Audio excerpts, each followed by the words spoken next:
নমস্কার বন্ধুরা, আমার ব্লগে আপনাদের সকলকে স্বাগত জানাই। আমি তারক মজুমদার। আজকে আপনাদেরকে নিয়ে এসেছি রামকৃষ্ণ মঠ বলরাম মন্দিরে, যেখানে ঠাকুর শ্রী শ্রী রামকৃষ্ণ পরমহংসদেব বহুবার এসেছেন।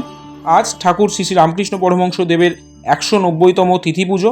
সেই উপলক্ষে হাজির হয়েছি বলরাম মন্দিরে।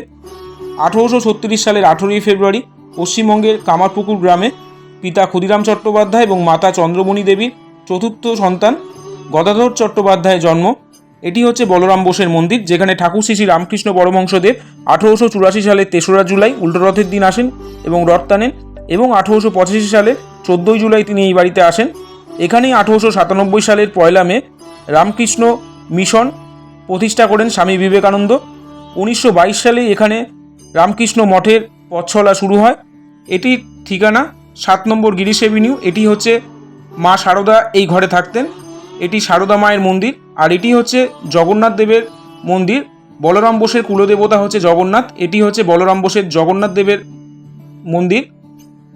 ঠাকুর শ্রী শ্রী রামকৃষ্ণ পরমহংসদেব এ বাড়িতে বহুবার এসেছেন। এই সেই রথ, যেই রথ ঠাকুর শ্রী শ্রী রামকৃষ্ণ পরমহংসদেব 1884 সালে এবং 1885 সালে এসে রথ টানেন। এটি হচ্ছে বলরাম বোস মন্দির।